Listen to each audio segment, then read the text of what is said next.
Olá, amigos da DBO, sejam bem-vindos, sejam bem-vindas ao DBO Entrevista. Obrigada por nos acompanhar no portal DBO, nas nossas redes sociais, no canal do YouTube e também no Google Notícias. Antes de chamar o nosso convidado, um recado. O Anuário DBO 2021, a mais completa edição sobre os cenários da pecuária brasileira e mundial, está acessível no portal DBO, no aplicativo do seu celular e também impresso. Lembro que este conteúdo fica disponível no DBO Play e no nosso canal do YouTube. O recado está dado e agora a gente recebe para essa roda de conversa o agrônomo exalquiano Eduardo Bastos, que hoje é o diretor de sustentabilidade da Bayer Crop Science para a América Latina. O Eduardo tem uma longa carreira em empresas do setor, como Novartis, Dow, o Impev, e passou por duas importantes entidades. Ele foi diretor executivo da Associação Nacional das Indústrias Processadoras de Cacau e também foi presidente do GTPS, o Grupo de Trabalho da Pecuária Sustentável.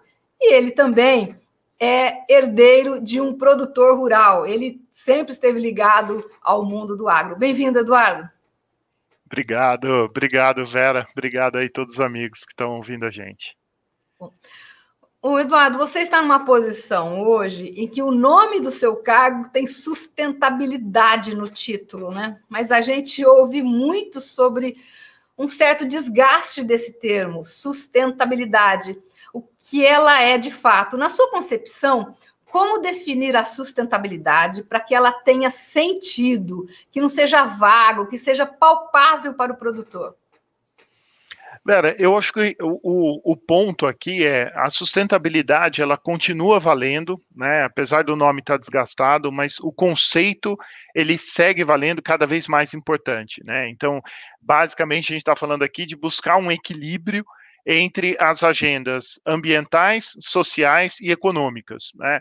Com o tempo, até porque o nome foi ficando desgastado, o setor financeiro cunhou um novo termo, hoje está virando moda, né, o ESG, ou ASG, traduzido para português, que é o ambiental, social e a governança, que é justamente essa preocupação de que todos os olhares, né, eles devem ser compartilhados e integrados, porque senão, se a gente olhar só um tripé, você pode, de repente, quebrar a harmonia, né, de um negócio ou de uma operação, de um país, por exemplo. Então, o que eu vejo que é o grande desafio nosso é transformar essas ideias que são muito interessantes em algo tangível, palpável, ou como a gente diz, né, no campo, botina no barro, né? Então, esse é o grande desafio de todos nós da área de sustentabilidade, que é transformar, né, ideias muito interessantes em projetos reais que consigam transformar o agro brasileiro e que consigam trazer, né, esse equilíbrio entre a agenda agrícola e a agenda ambiental. Então, essa sigla ESG que você tocou é um caminho, né, praticamente sem volta e liderado pelas empresas, né? No mundo empresarial hoje se discute muito isso. Qual é o real papel das empresas no Brasil e no que elas podem contribuir para que esse termo ESG entre de fato no cardápio do produtor? Olha, o ponto aqui está muito voltado à discussão da participação da sociedade cada vez maior nas decisões de um país, né? Então, a gente acostumou a viver num país onde o governo dita quase todas as regras, né? A gente, ao contrário de países como Estados Unidos, né, que tomaram várias decisões há 100 anos atrás ou mais, né, de ter uma participação maior do setor privado, da sociedade civil nas discussões, a gente ainda é muito dependente de governo. E é importante ter governo, eu não estou aqui fazendo uma apologia ao não governo, é super importante, a gente vê agora, né, com a pandemia, a importância vital, né, de você ter um sistema para ajudar a distribuir vacina e tudo mais, você precisa de regulamentação, né, todo país precisa de um arcabouço legal, mas o setor privado tem uma importância enorme em puxar discussões Por quê? Porque o setor privado, muitas vezes, é o setor que está na linha de frente das negociações internacionais, é quem compra, quem vende, é quem produz. Então, existe uma importância da gente estar junto nessa discussão, e particularmente a agenda ESG, ela foi criada pelo setor financeiro para dizer, poxa, existe um risco que o setor financeiro 10, 20 anos atrás não olhava tanto, que é o risco ambiental. Então, antigamente, você falava assim, não, investe, tudo bem. Hoje, uma parte da sociedade não quer mais, né, degradação ambiental atrelada a investimentos, e uma parte do setor financeiro já entende que, em alguns lugares, você colocar dinheiro numa agenda que depois, numa região que daqui 50 anos não vai ter mais chuva, opa, eu posso perder muito dinheiro fazendo isso. Então, você acaba tendo que incorporar, quase que obrigatoriamente, a agenda tanto social quanto ambiental, e isso está acontecendo cada vez mais e mais rápido. Eduardo, você definiria o Código Florestal como uma base para a orientação do ESG, ou isso não tem muita relação? O Código Florestal seria apenas um apêndice, enfim? Como é que você... Dá para colocar os dois na mesma estrada? Dá tranquilamente. O ponto aqui importante é a implementação do Código Florestal. Então, assim, a gente tem um código que é o mais restritivo do mundo, o mais importante do mundo, mas hoje ele é visto, com razão, por muitos produtores como um problema, não é uma solução. Então, eu sempre falo aqui, o Brasil é o único país do mundo que, quando você vende 1 quilo de carne ou 1 tonelada de soja, você está levando, no mínimo, 20% de área preservada. Nenhum outro país do mundo faz isso. Nenhum outro país do mundo agrega área preservada no seu produto final. A gente está sendo remunerado por isso? Não. Então, a importância de trabalhar com essa agenda é justamente de fortalecer, né, esse modelo de relação e agregar esse valor ao produto brasileiro, que é sustentável, que é importante, mas que hoje a gente, de novo, né, enxerga uma agenda que é muito mais de problema do que de solução, e deveria ser muito mais de solução. Então, Eduardo, isso leva a gente para um tema que tem chamado a atenção nessa discussão ambiental, e é uma das grandes incógnitas do produtor rural, que é o pagamento por serviços ambientais, né, da formação de um mercado de carbono que possa trazer renda extra para a propriedade. Como é que você enxerga esse caminho do pagamento por serviços? Eu vejo um caminho muito promissor, né? A gente tem uma discussão de pagamento de serviços ambientais já de longa data. O próprio Código Florestal, né, interessante você ter comentado, fala lá no artigo 41, está muito claro ali descrito que o produtor tem uma obrigação de preservar, mas o custo ele é privado e o ganho é público, né? Então, o produtor, ao fazer uma reserva legal, uma PP, ele tem que gastar do dinheiro dele para fazer isso, em que pese ele tem um retorno em chuva, em outros serviços que a gente chama, né, os serviços ecossistêmicos, mas hoje, né, em dinheiro ele não está recebendo. Então, um produtor americano, um produtor argentino que concorre com a gente, se ele tem 1.000 hectares, ele planta 1.000 hectares. O produtor brasileiro, na melhor das hipóteses, se ele tiver 1.000 hectares, ele só pode plantar 800. Então, como buscar uma remuneração por aqueles 200 que, de novo, a lei manda? Então, essa é uma dificuldade na negociação, né, principalmente internacional, mas o artigo 41 do Código diz que ele deveria receber por isso, e existe um esforço capitaneado tanto pelo Executivo, pelo Legislativo. Quero aqui dar um abraço no deputado Arnaldo Jardim, que foi um dos grandes guerreiros para transformar a agenda de pagamento de serviços ambientais em realidade. Então, hoje a gente tem uma legislação. O desafio, de novo, é conectar a legalidade, né? Então, um produtor que está legal, portanto, que tem o CAR, e, portanto, a gente precisa acelerar essa agenda do CAR, o Cadastro Ambiental Rural. Não tem cabimento a gente imaginar que até hoje a gente ainda não conseguiu integrar as bases de dados do Brasil inteiro, né, no sistema federal, e a partir disso, obviamente, trabalhar para essa remuneração. Dinheiro tem, né? Hoje só o mercado de carbono movimenta 214 bilhões de dólares. O problema não é o recurso chegar na mão do produtor rural. né? Porque esse dinheiro hoje ele está indo para outras mãos, para o setor de transporte, para o setor de energia, para o setor industrial, e o esforço que a gente tem que fazer como sociedade, como agro, é justamente mostrar que o agro pode ser parte dessa solução e, portanto, pode receber uma parte desse recurso. Eduardo, em novembro tem a COP26, né, que é o grande centro de discussão, né, global, os Estados Unidos voltando, né, a essas discussões acaloradas, né, sobre crédito de carbono, enfim. Você acredita que em Glasgow é possível avançar nessa agenda? Sim, eu acredito, e é mais que acreditar, né? A gente tem trabalhado muito para isso, seja como Bayer, seja nas várias associações que a gente participa, que eu participo.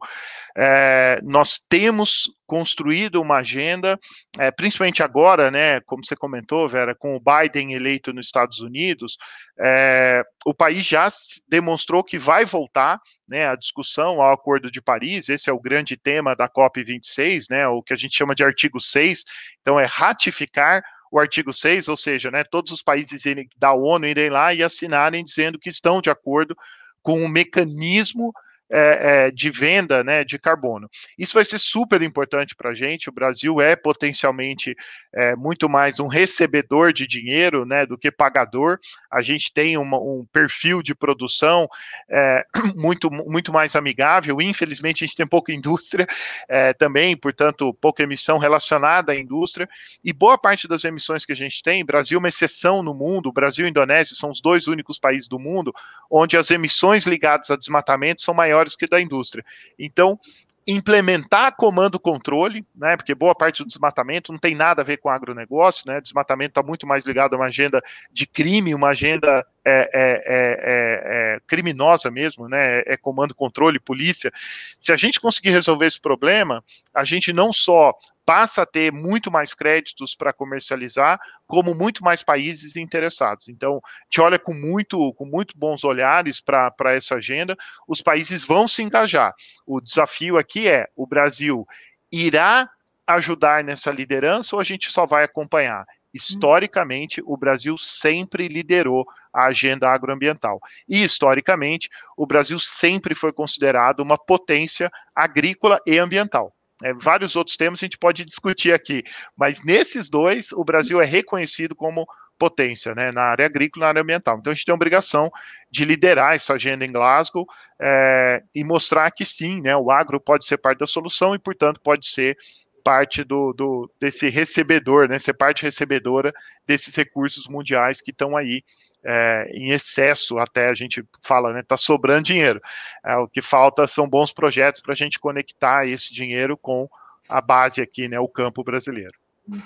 Eduardo, o Brasil tem uma lição de casa para fazer até lá. Evidentemente, tem toda uma questão política envolvida, mas você já passou por entidades, a gente já falou no início, você passou por empresas, e você também já atuou no governo, ou seja, você tem uma visão ampla aí dessas três pontas aí importantes nesse processo de discussão.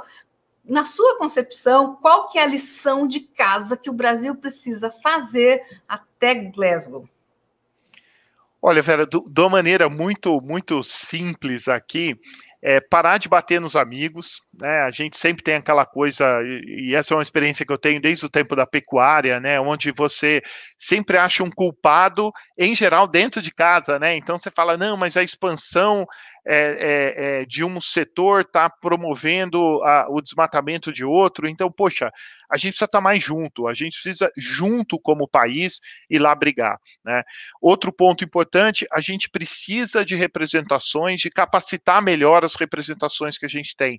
Então, a gente tem muita gente boa, né, tanto do governo quanto do setor privado, mas é pouca gente, né? Então, quando você olha, eu lembro na agenda de carne, quando a gente ia discutir na China um assunto, a gente tinha um adido agrícola, né, o embaixador ali que ajudava. Os Estados Unidos tinha 12, gente. Então, assim, não dá, né? Tinha uma pessoa para leite, uma pessoa para carne bovina, uma pessoa para carne suína, uma pessoa para frango, uma pessoa para peru.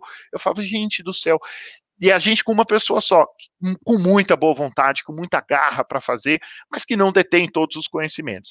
A agenda ambiental, ela demanda um conhecimento muito específico, então vai ser importante que os tomadores de decisão, os negociadores nossos, estejam muito, muito preparados para defender não só a agenda ambiental brasileira, mas a agenda agroambiental brasileira. E para isso, nós do setor agro, a gente tem que estar unido, né, para ter uma voz única. A pior coisa numa negociação é a gente ir com vozes dissonantes, porque aí uma pessoa fala A, a outra fala B, do outro lado fala, olha, eu queria tanto ajudar, mas vocês ainda não têm uma posição. E aí matou. Então esse é um problema sério que a gente tem e que a gente precisa trabalhar para unir as forças para essas discussões. Esse é um ano chave na agenda agroambiental, não só por Glasgow, a gente tem a COP15 agora aqui de biodiversidade também, com vários temas que tocam o agro. A gente vai ter o Fórum de Davos, que esse ano vai ser em Singapura, a gente vai ter o Fórum de Alimentação da ONU em setembro. Está todo mundo olhando, né, essa crise, a pandemia, e o que vem depois? Então, o que vem depois a gente já sabe, né, que é o que tem acontecido desde a crise. Vai ter uma crise de alimentação, uma crise de inclusão, né, dos pequenos produtores que ficaram alijados, e uma crise climática. O quanto a gente quer ser parte da solução, o quanto a gente quer ser parte do problema. Na minha opinião, está muito clara a resposta, né? A gente quer ser parte da solução, juntos. E como você disse anteriormente, o Brasil tem um protagonismo histórico nessas questões, né? Boa sorte a nós, brasileiros, aí nessas questões. Eduardo, a Embrapa, queria trazer a entidade para a nossa conversa, tem apostado em estudos e metodologias que medem o baixo carbono e o carbono neutro, né? Inclusive já finalizou regramento para a carne carbono neutro. Mas a entidade fala de outras culturas como soja, arroz e até em propriedade carbono neutro. Como é que você vê o papel das empresas nesse cenário, nessa parceria? Eu digo não somente a Bayer, mas as empresas do setor do agro. Eu vejo de maneira muito promissora. Um dos grandes desafios, como eu acabei de comentar, né, é essa junção, a agregação, o trabalho coletivo. Só assim a gente vai resolver os problemas. Quando a gente olha o tamanho do desafio, né, de aumentar a produção para o mundo de 10 bilhões de pessoas, a gente está falando do crescimento populacional na ordem de 25%, mas uma demanda de alimento na ordem de 50%. Então, achar que a Bayer sozinha, a Embrapa sozinha, ou qualquer outra empresa pública ou privada vai resolver o problema, sozinho não vai, de jeito nenhum, a gente sabe disso. Então, por isso que nós, quando começamos essa discussão de carbono, em fevereiro do ano passado, a primeira coisa que a gente fez foi, eu fiz isso, eu peguei o carro, eu fui conversar com vários amigos da Embrapa para pedir ajuda e dizer, olha, tem lógica a gente fazer isso? Tem lógica a gente construir um protocolo tropicalizado de carbono e no futuro avançar esse protocolo para cultivos carbono neutro, né? Dá para fazer. Então, a experiência nossa mostra claramente que é possível, que vai dar muito trabalho. Eu sempre falo com o pessoal da Embrapa, hoje a gente tem mais de 30 pesquisadores envolvidos diretamente no projeto Carbono. Esse ano a gente começou um trabalho com o que a gente chama de experts, então a gente começou a trazer a academia também mais perto, a gente trouxe a Exalc, trouxe Jabuticabal, trouxe Santa Maria, trouxe Ponta Grossa, enfim, trouxemos uma série de acadêmicos também para ajudar, para trabalhar junto com a Embrapa, para buscar essas soluções. Qual que é o grande desafio aqui? A gente está vivendo uma sociedade que uma parte dela descrença na ciência, né? É interessante ver a discussão de vacina, né? 2 anos atrás a gente tem grupos anti-vacina, que parece meio estranho, né? Mas assim, existe. Então, existe gente que acredita em terra plana, existe gente que nega aquecimento global. Então, poxa, é importantíssimo trabalhar com empresas de ciência, seja públicas ou privadas, para mostrar que a ciência sim tem um caminho. Muitas vezes a ciência básica ela não traz o caminho pronto, e daí a importância de trabalhar com o setor privado, porque o setor privado tem muito mais essa botina no barro, né? Então a gente está no dia a dia do produtor, o próprio produtor hoje tem se envolvido nessa agenda, e posso dar o exemplo nosso, quando a gente começou esse diálogo com os produtores, a gente teve uma demanda maior do que o que a gente esperava. Então era aquele receio de, poxa, será que o produtor vai querer abraçar essa agenda? E hoje a gente tem vários setores, várias empresas ligando para a gente, dizendo, poxa, eu quero fazer uma batata carbono neutro, uma cerveja carbono neutro, tudo carbono neutro. Dá para fazer tão rápido? Não dá, não dá. Não tem ciência suficiente ainda hoje. Então vamos investir. E quanto mais gente, quanto mais o setor privado se engajar nisso, mais recurso financeiro a gente vai conseguir, porque a gente sabe, o governo está quebrado. Não é o governo brasileiro, o mundo inteiro, né? Os governos que não estavam ficaram depois da pandemia. Então, assim, hoje pensar que o governo vai liberar muito mais dinheiro para uma Embrapa, por exemplo, poxa, provavelmente vai construir hospital. Então, sim, caramba, como é que a gente ajuda? Então, vamos nós, setor privado, se juntar e ajudar, junto com a Embrapa, colocar recursos para fazer essa agenda acontecer. Esse vai ser o caminho. Eu não enxergo outro, pelo menos no curto espaço de tempo. Você falou em produtor integrados a esse processo, né? É difícil definir pequeno produtor no Brasil, né? Porque o pequeno do Rio Grande do Sul não é comparável ao pequeno do Centro-Oeste, por exemplo, né?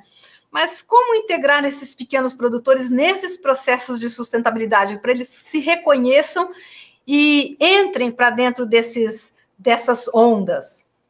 Sim, isso é super importante porque para nós, a gente tem uma agenda, a Bayer Global, uma agenda de melhorar a vida de 100 milhões de pequenos agricultores.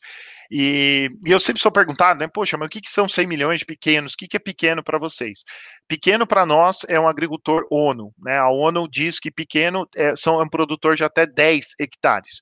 Só para dar um número para vocês, o mundo tem 700 milhões de pessoas que são agricultores e que têm até 10 hectares. Então, olha o tamanho do desafio. E é claro, quando a gente vem para o Brasil, você pode ter um produtor de 10 hectares plantando alface na Grande São Paulo e ele é, na verdade, um grande produtor em termos de faturamento. Um produtor de 100 hectares na Amazônia, provavelmente esse produtor passa fome uma boa parte do ano. Então, existem essas diferenças e existe um desafio enorme. Mas como ajudar a solucionar esse desafio? Com certeza, passando por agricultura digital. Então, não dá mais para imaginar a volta de uma Emater, né? Muita gente resgata, né? Tenta resgatar lá da década de 70, 80, ai que saudade. Também tenho saudade, mas esse mundo não vai voltar mais, né? Então, assim, não cabe mais ao governo fazer isso, feliz ou infelizmente. Mas com a agricultura digital hoje, a gente consegue acessar pequenos produtores em todos os lugares do mundo. Falo de quem está hoje, eu tenho esse olhar América Latina, só na Colômbia a gente tem um projeto lá com cafeicultores, a gente tem 300 mil cafeicultores com até 5 hectares. Então, assim, dá para fazer. Né, dá para criar, então, um sistema onde o produtor tira foto da praga, já vem uma recomendação, e no futuro, não está distante, o produtor pode até contratar a aplicação pelo app. Então, a gente já faz isso hoje na China. Então, o primeiro produto registrado para aplicação por drone é nosso, é na China, foi em HF. Então, hoje o produtor tira a foto de uma planta de tomate, o sistema já diz qual é a praga e diz, olha, eu recomendo esse produto, se você quiser, eu agendo um drone para ir na tua fazenda semana que vem. E aí o produtor não tem que mexer com o produto, não tem que fazer aplicação, cauda, nada. Ele simplesmente tira a foto, agenda, e o drone vai na fazenda dele fazer a aplicação. Então, existem hoje, abraçar melhor a tecnologia que existe, e essa tecnologia com certeza vai ajudar a trazer mais inclusão, que é super necessária se a gente quiser, de novo, trabalhar a agenda de sustentabilidade. Tem o S do social, seja SG, seja sustentabilidade. Social pressupõe inclusão de pequenos produtores. Ou a gente faz isso, ou a gente vai deixar esse pessoal à margem, e isso moralmente não é correto, mas em termos de produção também não é. Então, é nesse caminho que a gente está seguindo. Eduardo, você tocou num ponto importantíssimo, que é a difusão de conhecimento, né? E isso envolve uma coisa muito importante, um item muito importante desse universo, que é a educação, né? Eu tenho falado muito, a gente tem conversado em algumas lideranças aqui do agronegócio, nos nossos encontros, sobre fazenda educadora, né? Ou seja, a fazenda que serve de modelo, que as pessoas começam a olhar e é aquela coisa da porteira, bom, quero fazer igual. Nesse novo agro que o Brasil tem entrado nos últimos anos, e esse agro do futuro, né, tão promissor do ponto de vista da inovação, para você, o que é uma fazenda educadora hoje? Olha, a gente tem uma rede, a Bayer tem globalmente uma rede que a gente chama de Bayer Forward Farming, e hoje são quase 40 no mundo. A gente tem uma no Brasil, da família Fiorese. Quero aqui aproveitar e deixar um abraço, que são muito queridos. E a verdade que a gente vê, né, e o caso deles é exemplar, mas tem vários outros no Brasil, a gente tem feito esse trabalho em vários outros países do mundo, não tem nada mais forte do que o exemplo real. Né? Então, quando você conversa, a gente vê isso em todas as culturas, é a mesma coisa, né? Quando você fala uma tecnologia nova, você sempre tem aquele grupo, né, de 10, no máximo 20% dos primeiros, né, que adotam essa tecnologia, depois um grupo grande que vem meio que a reboque, e lá no final, né, aquelas pessoas que são mais reticentes à mudança e que geralmente vão fazer isso lá na frente. Você ter produtores reais, né, fazendo isso, a gente sabe disso, os vizinhos vão visitar, os vizinhos querem entender, e a gente tem uma responsabilidade muito grande também em dias de campo, tudo isso.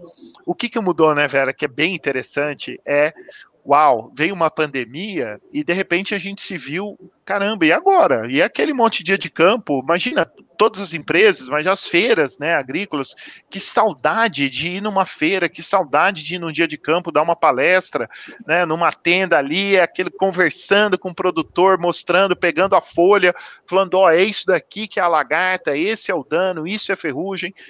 A gente não está conseguindo mais fazer como a gente fazia antigamente. E, de novo, que legal a tecnologia digital. Então, hoje a gente está fazendo um tour virtual em algumas fazendas para conseguir dar mais acesso a produtores, e é muito interessante, porque hoje a gente percebe também que você tem produtores do mundo inteiro assistindo. Então, uma coisa que antes eu faria, né, a gente fez isso esse ano já na Argentina, você faria um dia de campo na Argentina com 100 produtores, eu posso fazer algo virtual onde qualquer produtor que fala a língua espanhola, eu consigo envolver. A gente fez um dia de campo, tinha 1.000 pessoas, então assim, é muito interessante. De novo, a gente não está acostumado, você põe uma pessoa lá no campo, o produtor está 2 metros de distância, e você está fazendo, e você fala, cara, eu estou falando com uma câmera, né, uma TV, com um celular. Ok, nós vamos ter que se adaptar a isso, mas assim, de novo, exige uma formação profissional que a gente também não está acostumado, né? Então, se a gente foi treinado para fazer o que faz no campo, olho no olho, o agro é muito personalizado. Eu tive a oportunidade de trabalhar no setor químico uma parte da minha carreira. Nenhum setor é tão personalizado quanto o agro. No agro a gente ainda tem, e eu adoro, né? Eu sou do campo, eu sou do interior, dá para ver pelo meu sotaque. Eu adoro esse olho no olho. Né? Mas e isso no agro tem muito valor. Então é uma coisa que está sendo bem desafiador para todos nós, mas essa nova geração também de produtores hoje tem mais interesse em fazer isso. Então hoje a gente já vê uma moçada com interesse de ser modelo, de fazer, e eventualmente nem que formal como modelo, mas em ser um foco ali, né, de conhecimento para a região. Cada vez eu estou enxergando que isso vai ser mais comum no Brasil todo, no mundo todo. Bom, obrigada, Eduardo, por essa conversa, cheia de conceitos aí tão necessários para que os caminhos, né, as técnicas tenham sentido aí nas fazendas do Brasil. Eu que agradeço, conversa boa demais. Obrigado pela oportunidade. Obrigada, então. E obrigado a você que acompanha a DBO. Mais uma vez, aproveite o seu anuário DBO 2021, que traz um cenário completo da pecuária brasileira. Ele está disponível impresso e digital. Lembrando que esta conversa com o Eduardo Bastos fica no portal DBO e no canal do YouTube. Compartilhe com os amigos fazendeiros e principalmente com a equipe da sua fazenda. É importante que ela seja bem informada, que discuta as ferramentas de sustentabilidade que fazem parte da lida da fazenda. Até o próximo DBO Entrevista. Tchau! Impresso ou digital? Se você quer o melhor conteúdo para a pecuária, fique com os dois. Tenha sempre seus exemplares da DBO à disposição, no escritório, na caminhonete ou ao alcance de seus colaboradores na fazenda. DBO é fonte de conhecimento, com suas reportagens de campo, matérias, artigos e análises de mercado. Além de tudo isso, DBO tem vários especiais ao longo do ano. Instalações, suplementação, confinamento, reprodução e genética e o especial de pastagem. Todo esse conteúdo também pode estar à disposição do assinante em qualquer lugar em versão digital. Você vê e lê a sua DBO no computador através do portal DBO ou no tablet e celular através dos aplicativos para iOS ou Android. Se sua assinatura venceu ou ainda não é assinante, entre lá na nossa loja no portal DBO e faça sua assinatura impressa e digital ou só digital. DBO, há mais de 38 anos acompanhando e antecipando tendências na pecuária.